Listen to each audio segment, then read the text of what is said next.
आप सभी का स्वागत है आपके अपने YouTube चैनल मंथन ऑनलाइन क्लासेस में। आज हम लोग ग्रामर का अध्ययन करेंगे।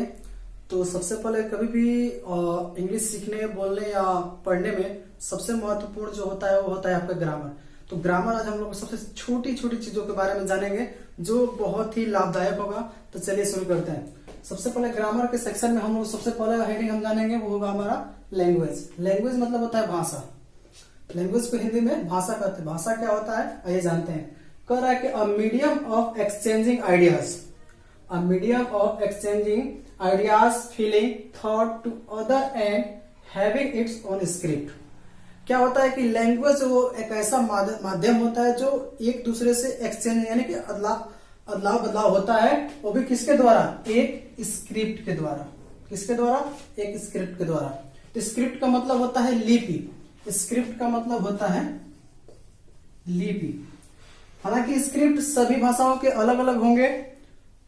इंग्लिश की ऑफिशियली रोमन है, हिंदी के लिए देवनागरी, इसी तरह से कई तरह की लिपियां आती है। अब लिपि क्या होता है उसके बारे में हम लोग देख लेंगे। स्क्रिप्ट क्या होता है? कह रहा है कि अ टाइप ऑफ साइन, कह रहा है कि a type of sign or mark by which we may able to write or feelings to thought or thoughts. कहता है कि वे एक प्रकार का ऐसा चिन्ह या ऐसा सिंबल जो क्या करता है, लिखने में काम में लाया जाता है, जिसके प्रकार या जिससे हम लोग लिखते हैं किसको? अपने फीलिंग्स को और अपने थॉट्स, विचारों को। वो हमारा क्या कहलाता है? स्क्रिप्ट। आगे बढ़ेंगे तो देखेंगे हम लोग लिखे लेटर। लेटर, हालांकि ग्रामर में सबसे पहले लेटर, वर्ड, ये सब जानना बहुत जरूरी होता है। तो चलिए हम लोग लेटर देखते हैं। लेटर कहता है कि a symbol of usually, a symbol of usually written or printed. कह रहा है कि एक सिंबल जो यूजली लिखा जाता है और प्रिंटेड छपा जाता है, रिप्रेजेंटिंग अ स्पीच साउंड। वैसे वर्ड या वैसे सिंबल जिसको लिखने या प्रिंट करने के बाद उसका एक स्पीच क्या हो? साउंड हो। उसका एक स्पीच साउंड हो and constituting a unit of an alphabet. और इसी को जब उसका साउंड निकाला जाएगा उसी को एक अल्फाबेट होता है, और वो अल्फाबेट क्या कहलाता है आपका? लेटर। ठीक, तो लेटर का डिफिनेशन होगा a symbol usually written or printed representing a speech sound and constituting a unit of an alphabet. तो इस तरह से क्या हम जान सकते हैं कि इस प्रकार का सिंबल जो किसी भी माध्यम में लिखा जाता हो, प्रिंट किया जाता हो, लेकिन उसका एक स्पीच साउंड हो, वो हमारा क्या कहलाएगा? लेटर। आगे बढ़ते हैं, देखते हैं वर्ड। वर्ड हमको, वर्ड आप जानते हैं, वर्ड होता है शब्द। तो शब्द किसे कहते हैं ऑफिशियली आप लोग जानते होंगे, लेकिन फिर भी मैं बता देता हूं। कह रहा है कि व्हेन टू और मोर देन टू लेटर्स, कह रहा है कि टू और more than two letters join and make a sense. Sense मतलब होता है कि कभी भी दो या दो से अधिक लेटर मिलकर एक मतलब बताते हो, उसको हम क्या कहते हैं? वर्ड कहते हैं। वर्ड में हालांकि बहुत कंफ्यूजन होता है। चलिए मान लेते हैं, अगर हम यहां पे देखें तो ए भी एक वर्ड है, ए वर्ड है मानते हैं, बट इसका तो शब्द इससे हम जान लेते हैं एक, बट इसको उतना ऑफिशियली नहीं लिया जाता है वर्ड के सेंस में। उसके अलावा अगर कोई भी मिल जाए, अगर ए एन, अगर हम मान लीजिए ए लिख दिए, एन लिख दिए और टी लिख दिए, ये तीनों अलग अलग लेटर हैं, बट इसको एक साथ पढ़ेंगे तो ये इसका एक मीनिंग बनता है, इसका एक सेंस बनता है। कोई भी लेटर इधर से उधर ले लेने के बाद से और एक जगह कंबाइन करने से वो आपका वर्ड नहीं कहलाएगा। जब तक उसको सही क्रम में ना रखा जाए और उसका कोई एक सेंस ना बने, तब तक वह वर्ड नहीं कहलाएगा। इसके बाद से आगे बढ़ेंगे हम लोग, इसके बारे में और भी कुछ जानेंगे, और आगे कौन सी चीजें है उसको मैं बता रहे हैं। चलिए आगे बढ़ते हैं। आज हम जानेंगे सेंटेंस कहते किसे हैं। सेंटेंस क्या होता है इसके बारे में सबसे पहले इसका डिफिनेशन देख लीजिए। सेंटेंस जब कई तरह के शब्द यानी कि वर्ड, अभी हमने वर्ड का परिभाषा देखा, डिस्क्रिप्शन या उसके डिफिनेशन। कह रहा है कि जब दो या दो से अधिक वर्ड मिलकर एक सेंस बताते हैं या इसके बारे में बताते हो, उसको हम सेंटेंस कहते हैं। डिफिनेशन के तौर पर देखें, दो या दो से अधिक शब्द मिलकर एक पूर्ण वाक्य बनते हैं जिसका कोई अर्थ होता है, उसको हम क्या कहते हैं? सेंटेंस। सेंटेंस कितने होते हैं और क्या होता है, किसको किस सेंटेंस के अंतर्गत रखते हैं, आइए उसके बारे में जानते हैं। सेंटेंस वास्तव में 6 प्रकार का है। ठीक, सेंटेंस 6 प्रकार के होते हैं। कितने? 6, जो आपके बोर्ड पे दिए गए हैं। मॉडर्न इंग्लिश में 4 प्रकार के पाए जाते हैं सेंटेंस। ठीक, जो मॉडर्न इंग्लिश है उसमें 4 प्रकार के पाए जाते हैं। तो मॉडर्न इंग्लिश को छोड़ते हुए हम लोग पहले पुराने वाले के बारे में जानकारी लेंगे, तब थोड़ा सा मॉडर्न के बारे में जान लेते हैं। पहला सेंटेंस का जो पार्ट है या काइंड से, वो है हमारा असर्टिव सेंटेंस। असर्टिव सेंटेंस का मतलब होता है निश्चयात्मक, जिसमें निश्चय चीजें पाई जाती हो, या इसी को दूसरा जो मॉडर्न इंग्लिश में दिया उसको कहते हैं स्टेटमेंट। तो खैर छोड़िए, पहले इसी को हम लोग देख लेते हैं। असर्टिव सेंटेंस जो होता है निश्चयात्मक, यानी कि जब इस सेंटेंस में वैसे वाक्य आएंगे जिसका सिर्फ 2 ही जवाब मिल सकता है। क्या? या तो इसका जवाब एस मिलेगा या तो इसका जवाब नो मिलेगा। पहले वाले सेंटेंस में या पहले वाले में वैसे सेंटेंस आएंगे जिसको पूछने पर या बताने पर उसमें सिर्फ 2 ही जवाब मिलेंगे, जो क्या मिलेगा आपका? यस और नो। इसके अलावा अगर कोई अलग प्रकार के वाक्य आता है तो अलग श्रेणी में रखा जाएगा। तो असर्टिव सेंटेंस का मतलब होता है निश्चयात्मक या कथनात्मक। दूसरे सेंटेंस के दूसरे पार्ट काइंड्स के बारे में जानेंगे तो वो होता है आपका इंट्रोगेटिव। इंट्रोगेटिव का मतलब होता है, इंट्रोगेटिव सेंटेंस का मतलब होता है कि प्रश्नवाचक वाक्य, यानी कि वैसे सेंटेंस, वैसे वाक्य जिससे कोई प्रश्न पूछा जाता हो। यदि वैसे वाक्य जिसमें कोई प्रश्न पूछा जाता हो और उस वाक्य के अंत में ये आपका मार्क, यानी कि जो ये मार्क है वो मिलेगा, यानी उससे मालूम चल जाएगा कि आपका जो सेंटेंस है वो इंट्रोगेटिव सेंटेंस है। यदि इंट्रोगेटिव सेंटेंस अगर दिया है और कोई प्रश्न पूछता है और उसका जब आप जवाब जो देते हैं, जो वर्ड या जो सेंटेंस बोलते हैं, वो वाला सेंटेंस किसके अंतर्गत आ जाएगा? असर्टिव। यानी कि यही पे मालूम हो जाएगा कि यानी कि जब प्रश्न पूछेंगे तो या आप उसका जवाब यस में देंगे या नहीं तो नो में देंगे, तब आपका पहला असर्टिव सेंटेंस आ जाएगा और दूसरा इंट्रोगेटिव सेंटेंस। तीसरे सेंटेंस की तरफ चलते हैं, तीसरे पार्ट की तरफ, तो वो होता है इंपरेटिव सेंटेंस। क्या होता है आपका? इंपरेटिव सेंटेंस, यानी कि इसका मतलब होता है आदेश सूचक, यानी कि वैसे सेंटेंस जिसमें किसी को आदेश दिया जाता हो। ठीक, वैसे सेंटेंस जिसमें किसी को आदेश दिया जाता हो वो क्या हो जाएगा? Imperative sentence. या यूं कहा जाए कि इस वैसे वाक्य जिसमें, बेसिकली ध्यान दीजिएगा, जिसमें आपको क्या नहीं मिलेगा? सब्जेक्ट।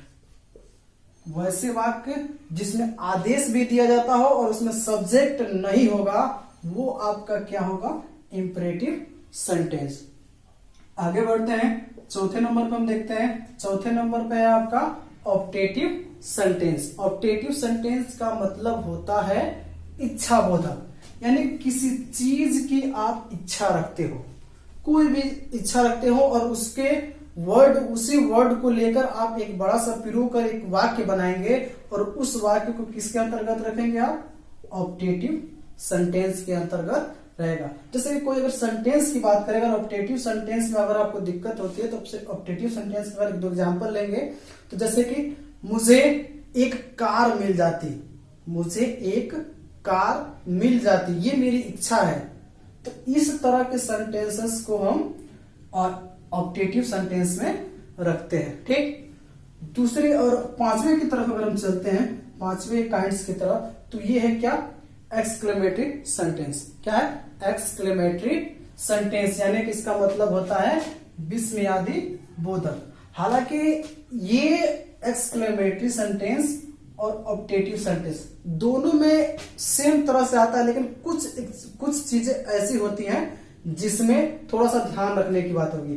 जैसे कि ऑप्टेटिव सेंटेंस में आप इच्छा जाहिर कर सकते हैं या किसी चीज के, लेकिन एक्सक्लेमेटरी में आप इच्छा जाहिर करेंगे, परंतु आप किस तरह से जाहिर करेंगे, उससे सुख, दुख, घृणा या आपकी कोई दुश्मनी को साबित करने के लिए जो सेंटेंस का प्रयोग करेंगे वो सेंटेंस आपका किस में आएगा, एक्सक्लेमेटरी सेंटेंस में आएगा। फिर आगे बढ़ते हैं, लास्ट वाला आपका बचता है एम्फेटिक सेंटेंस, यानी कि इसका मतलब होता है, एम्फेटिक सेंटेंस का मतलब होता है सुनिश्चित वाक्य या वैसे वाक्य जिसको जोर से बोला जाए, वैसे वाक्य जिनको जोर से बोला जाए। तो वैसे सेंटेंस आपके 6ठे नंबर में आते हैं। एग्जाम्पल के तौर पे अगर हम देख लें तो आई के साथ कोई क्रिया नहीं लगती। अगर हम प्रेजेंट इंडेफिनिट में बनाते हैं तो कोई भी हेल्पिंग वर्ब नहीं लगता है, लेकिन वैसे अंग्रेजी के वाक्य जिसमें प्रेजेंट इंडेफिनिट में या उसके हेल्पिंग वर्ब में सहायक क्रिया में बदलाव करके लाया जाता है वो आपका आ जाता है एम्फेटिक सेंटेंसेस। तो प्रेजेंट में तो कोई हेल्पिंग वर्ब नहीं लगता, लेकिन जब लग जाएगा तो आपका जो सेंटेंस आएगा वो एम्फेटिक सेंटेंस में आएगा। जैसे एक सेंटेंस ले लेते हैं, आई डू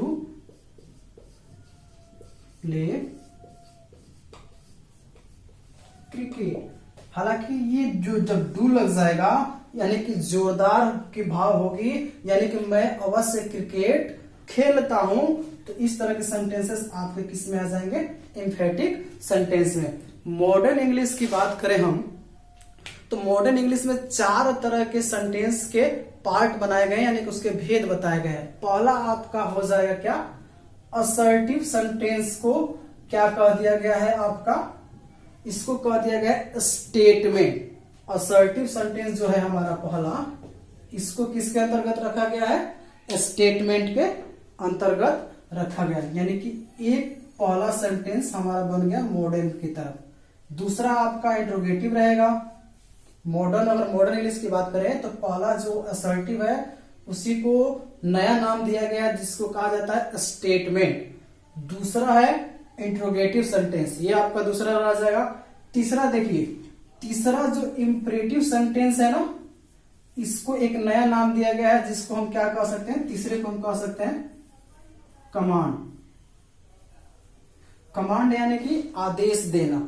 वैसे ही है सेम, आदेश सूचक जो वाक्य है जिसका पूरा फुल मीनिंग निकलता था इंपरेटिव, उसी को एक छोटा सा नाम दिया गया है मॉडर्न इंग्लिश में, उसको कहते हैं कमांड यानी कि आदेश देना। बाकी जो बचता है ये तीनों सेंटेंस जिसमें ऑप्टेटिव इच्छाबोधक, एक्सक्लेमेटरी विस्मयादि बोधक और एम्फेटिक यानी कि सुनिश्चित या जोरदार वाले जो सेंटेंसेस हैं उनको एक श्रेणी में रखा गया है जिसका नाम है एक्सक्लेमेटरी को एक्सक्लेमेशन करके नाम दिया गया है। चौथे सेंटेंस मॉडर्न इंग्लिश की तरफ से जो दी जा रही है सेंटेंस के काइंड्स के बारे में वो 4 है। पहला आपका हो जाएगा, मॉडर्न इंग्लिश की बात करें तो आपका हो जाएगा पहला स्टेटमेंट, दूसरा इंट्रोगेटिव, तीसरा आ जाएगा कमांड और चौथा आ जाएगा क्या, एक्सक्लेमेशन। हालांकि अब आइए इसके बारे में हम लोग विस्तार से जाने कि किसको असर्टिव सेंटेंस कहते हैं, किसको इंट्रोगेटिव सेंटेंस कहते हैं, या क्या इसके पार्ट्स हैं। चलिए सेंटेंस के पहले काइंड्स के बारे में जानते हैं। जो पहला काइंड्स है आपका असर्टिव सेंटेंस। असर्टिव सेंटेंस में बेसिकली 2 तरह के होते हैं। असर्टिव सेंटेंस जो हमने बताया था कि असर्टिव सेंटेंस का मतलब होता है कि वैसे सेंटेंस जिसमें हाँ या ना का बोध हो, ठीक, हाँ या ना का बोध हो। तो पहला एक आता है अफर्मेटिव, जिसका मतलब होता है कि वैसे सेंटेंस जिसमें आप हाँ का इस्तेमाल है, जैसे कि उस सेंटेंस में आप हाँ देखते हैं या उस सेंटेंस के बारे में आप जानते हैं। दूसरे की बात करते हैं नेगेटिव। नेगेटिव का मतलब होता है नहीं या ना। वैसे सेंटेंस जिसमें इन सब शब्दों का प्रयोग किया गया हो, नॉट का प्रयोग, वास्तव में सिंपली से सुने, नेगेटिव यानी कि होता है कि वैसे सेंटेंस जिसमें नॉट का इस्तेमाल किया जाएगा वो सेंटेंसेस नेगेटिव कहलाएंगे, और जिसमें नॉट का इस्तेमाल नहीं किया जाएगा वो क्या कहलाएंगे, अफर्मेटिव। एग्जाम्पल के तौर पर अगर हम एक एग्जाम्पल ले लें तो एक पहला एग्जाम्पल लेते हैं, जैसे कि आई रीड बुक, ठीक। ये क्या है, आई रीड बुक, यानी कि ये जो सेंटेंस है इसमें नॉट का उपयोग नहीं किया गया है, इसलिए ये जो सेंटेंस आएगा किसके अंतर्गत आएगा, अफर्मेटिव सेंटेंस, यानी कि असर्टिव सेंटेंस के अंतर्गत आता है। पहला जो होता है अफर्मेटिव, और दूसरा होता है नेगेटिव। लेकिन जिसमें नॉट का उपयोग नहीं होगा वो सेंटेंस क्या हो जाएंगे, अफर्मेटिव, और जिसमें नॉट का उपयोग होगा वो हो जाएगा आपका नेगेटिव। दूसरा अगर एग्जांपल देख ले तो he does not read book, वह किताब नहीं पढ़ता है, वह किताब नहीं पढ़ता है। हालांकि इस सेंटेंस में नॉट का इस्तेमाल किया गया है, यानी कि इससे मालूम होता है कि यह सेंटेंस जो है नेगेटिव है, इसलिए किसके अंतर्गत आ जाएगा, नेगेटिव सेंटेंस के अंतर्गत आ जाएगा। और भी बहुत सारे एग्जाम्पल है, लेकिन उसको अलग अलग श्रेणियों में रखा गया है। जो आप लोगों को पहले 6 सेंटेंसेस जो पार्ट्स हैं उसके बारे में अध्ययन कराया गया है। तो सिंपल जो एकदम सबसे सकारात्मक जिसमें हाँ के बाद हो तो जो सेंटेंस होगा वो किसके आएगा, अफर्मेटिव, और जिसमें नॉट का उपयोग होगा वो किसमें आएगा, नेगेटिव। चलिए दूसरे सेंटेंस की तरफ बढ़ते हैं। हमारा दूसरा सेंटेंस क्या है, इंट्रोगेटिव सेंटेंस, यानी कि वैसे वाक्य जिसमें प्रश्न पूछे जाते हैं। इंट्रोगेटिव सेंटेंस का मतलब होता है वैसे वाक्य जिनमें प्रश्न पूछे जाते हैं। इंट्रोगेटिव को हम 2 तरीके से बनाते हैं या इसको मिलता है। इंट्रोगेटिव जो होता है वो 2 तरीके से आपको क्वेश्चन मिलेगा जिसमें क्वेश्चन मार्क वाले आए रहेंगे, यानी कि पहला जो होगा उस वाले सेंटेंस का जवाब आप यस या नो में दे सकते हैं। यानी कि वैसे क्वेश्चन वो पूछेगा जिसको यस या नो में जवाब दिया जाएगा, उसको हम पहले वाले हिस्से में लेते हैं या यस और नो क्वेश्चन सेंटेंस कहते हैं। और दूसरा जो होता है वो होता है आपका WH वाला। WH वर्ड से शुरू होते हैं जो दूसरे श्रेणी में जाते हैं। पहले श्रेणी की बात करें तो कह सकते हैं कि वैसे क्वेश्चन पूछने वाले का जिसका जवाब आप यस और नो में दे सकते हैं। एग्जाम्पल के तौर पे देखें तो क्या कर सकते हैं, आर यू फूल, यानी कि क्या तुम मूर्ख हो। तो यदि आप इसका जवाब देंगे कैसे, नो, यानी कि किसमें जवाब देंगे, नो नहीं। यानी कि इस तरह के सेंटेंसेस आपकी पहले श्रेणी में आते हैं। और ये जो WH वर्ड वाले हैं इसका भी अगर एग्जांपल देख ले तो क्या हम कह सकते हैं कि when are you get up, last में क्वेश्चन मार्क, तुम कब उठते हो। इसका कोई भी जवाब हो सकता है लेकिन इसका जवाब यस और नो में नहीं होगा। जब हम WH वर्ड वाले क्वेश्चन सेंटेंस की बात करें तो उसका जवाब अलग अलग क्वेश्चन के अनुसार अलग अलग आ सकता है, लेकिन जब हम पहले वाले यस और नो वाले क्वेश्चन सेंटेंस की बात करें, क्वेश्चन वाले सेंटेंस, तो उसका जवाब हमेशा यस और नो में ही आएगा। जैसे कि दूसरा एग्जांपल हम लेते हैं, या यूं कह दें कि अगर कौन यस और नो वाला है और कौन WH वाला है, तो वास्तव में आपको मालूम हो जाएंगे कि जिसकी शुरुआत WH वर्ड से होती है, या कुछ वैसे सेंटेंस होते हैं जिनका WH से शुरू नहीं होता है लेकिन उसका प्रश्न पूछने का तरीका ही अलग होता है। और सबसे पहली बात, जो पहचान करने का जो तरीका होता है उसको हम जो यस और नो वाला है, जो हमेशा जो शुरू होगा ना, जो शुरू का वर्ड होगा वो होगा आपका क्या, सहायक क्रिया। सहायक क्रिया से ये शुरू होगा। इसको अंग्रेजी में कहते हैं एक्सुलरी वर्ब। अब एक्सुलरी वर्ब क्या होता है, is, am, are, do, does, did, या अन्य भी बहुत सारे जैसे सेल, हैव, हैड, ये जितने भी एक्सुलरी वर्ब हैं वो जो शुरू होते हैं अपने एक्सुलरी वर्ब से, वो हमारे क्या होते हैं, इंट्रोगेटिव के पहले श्रेणी में आते हैं। और जब जो WH वर्ड से शुरू होता है वो दूसरे श्रेणी में होता है। यानी कि वैसे प्रश्न पूछने वाले वाक्य जिनका जवाब आप यस और नो में देंगे वो इंट्रोगेटिव का पहले श्रेणी में आता है। और उस सेंटेंस का जो शुरुआत होगा हमेशा सहायक क्रिया यानी कि एक्सुलरी वर्ब या हेल्पिंग वर्ब से शुरू होता है। और वैसे वाक्य जिनका शुरुआत किससे, एक्सुलरी वर्ब से नहीं होता है और कुछ WH वर्ड वाले पाए जाते हैं सबसे पहले वो इंट्रोगेटिव के दूसरे पार्ट में होता है। तीसरे सेंटेंस की हम बात करें, यानी कि तीसरे काइंड ऑफ सेंटेंस जो होता है वो होता है इंपरेटिव, यानी कि वैसे वाक्य जिससे आप किसी को आदेश दे रहे हो, या वैसे सेंटेंस जिससे मालूम हो रहा हो कि कोई मुझे आदेश दे रहा हो, वैसे सेंटेंस किस में आते हैं? इंपरेटिव सेंटेंस में। एग्जाम्पल के तौर पे ले लें तो डू दिस वर्क, यानी कि यह काम करो, ठीक, यह काम करो। या कुछ ऐसे सेंटेंस होते हैं जैसे कि ब्रिंग अ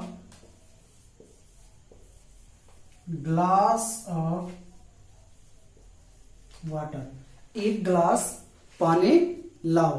तो कुछ ऐसे सेंटेंस होते हैं जिससे आप किसी को आदेश देते हैं ये काम करो या मत करो, या जैसे कि एक और जैसे कि नहीं कहते हैं डू नॉट डू दिस, ऐसे सेंटेंस होते हैं ना, जैसे कि डू नॉट डू दिस, यानी कि यह मत करो। यानी कि एक तरह से देखा जाए तो ये जो सेंटेंसेस है इसमें कोई सब्जेक्ट नहीं है, लेकिन फिर भी यह सेंटेंस बना है। तो जो ये सेंटेंसेस है ये किस में आते हैं? आपके इंपरेटिव सेंटेंसेस में, ठीक है। चौथे सेंटेंस की हम बात करें, यानी कि हमारा ऑप्टेटिव सेंटेंस जिसमें वास्तव में अगर इसकी पहचान कैसे होगी, यानी कि वैसे वाक्य जिसमें आप किसी को आशीर्वाद या अन्य चीजों के बारे में व्याख्या कर रहे हो, वो हमारा क्या सेंटेंस जो आएगा वो किसके अंतर्गत आएगा? ऑप्टेटिव सेंटेंस से। हालांकि एक चीज और पहचानने के लिए होता है कि इस सेंटेंस के अंत में, या यूं कहा जाए कि इस सेंटेंस में बहुत ही कहा जा सकता है, जैसे ज्यादातर तो आशीर्वाद का ही बोध होता है। जैसे एग्जाम्पल में देख लेते हैं, कह रहा है कि मे यू लिव लॉन्ग, ठीक, मे यू लिव लॉन्ग, भगवान करे तुम्हारी आयु लंबी हो। या दूसरा सेंटेंस अगर हम बात करें, एग्जाम्पल में दूसरे सेंटेंस की अगर हम बात करें तो गॉड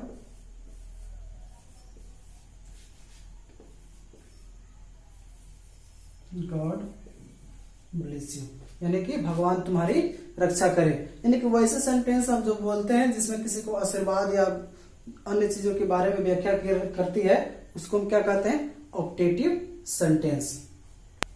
पांचवे काइंड सेंटेंस की बात करें, पांचवे काइंड ऑफ सेंटेंस के लिए होता है हमारा एक्सक्लेमेटरी सेंटेंस, यानी कि पांचवे सेंटेंस जो होता है, यानी कि पांचवे पार्ट को उसको एक्सक्लेमेटरी, और इसके अंतर्गत वैसे वाक्य आते हैं जिसमें आप किसी से क्या करते हैं? सुख, दुख, घृणा इत्यादि वाले सेंटेंसेस को आप बोलते हैं, लिखते हैं, वो सेंटेंसेस किसके अंतर्गत आते हैं? एक्सक्लेमेटरी के अंतर्गत। एग्जाम्पल के तौर पर क्या देख सकते हैं, जैसे कि ओ से फॉल डाउन, वह गिर गई, इससे हमको दुख मालूम होता है, वह गिर गई। तो इस तरह की सेंटेंसेस आपके जो आएंगे वो किस में आएंगे? एक्सक्लेमेटरी सेंटेंस में है। दूसरा एग्जांपल की अगर बात करें तो एक हम सेंटेंस ले लेते हैं, फीफी, फीफी यानी कि थू थू, छी छी, इस तरह के जो सेंटेंसेस हम बोलते हैं छी छी, वो बहुत ही गंदा है, यानी कि he is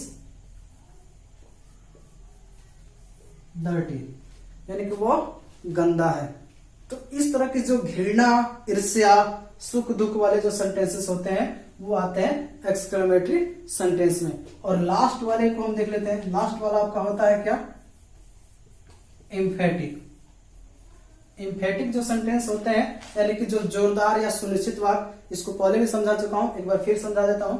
एम्फेटिक सेंटेंस वैसे सेंटेंस होते हैं जिसके अंतर्गत जोर या किसी प्रकार के दबाव को सूचित किया जाता हो। जैसे कि हमने एक एग्जांपल लिया था, आई डू प्ले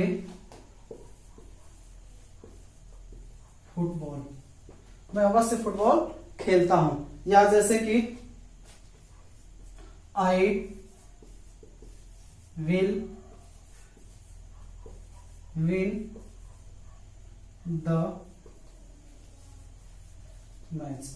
हालांकि फ्यूचर सेंटेंस की अगर हम बात करेंगे जो आगे चल के टेंस के बारे में पढ़ाया जाएगा, आई के साथ बेसिकली तौर पे सेल का प्रयोग होता है, लेकिन जब आई के साथ विल का होता है तो इसमें अवश्य एक ऐसा वर्ड होता है जो किसी पर जोर डालते हुए व्याख्या करता है। इसलिए जब आई के साथ विल लग गया है तो इसमें एक प्रकार का जोर सूचित कर रहा है या जोरदार बता रहा है। जो आपके जो इस दोनों टाइप के जो सेंटेंसेस आपको मिलेंगे वो आएंगे आपके एम्फेटिक सेंटेंसेस में। तो आज हमारा पूरा सेंटेंस जो या सेंटेंस की जो व्याख्या थी कंप्लीट हो गया। कल हम आगे एक बहुत ही महत्वपूर्ण विषय पर या टॉपिक पर चर्चा करेंगे जो आपको ग्रामर सेक्शन में होते हुए या यूं कहा जाए कि किसी भी प्रकार के ट्रांसलेशन करने में कोई दिक्कत उत्पन्न नहीं होगा। तो चलिए मिलते हैं अगले वीडियो में, तब तक के लिए धन्यवाद।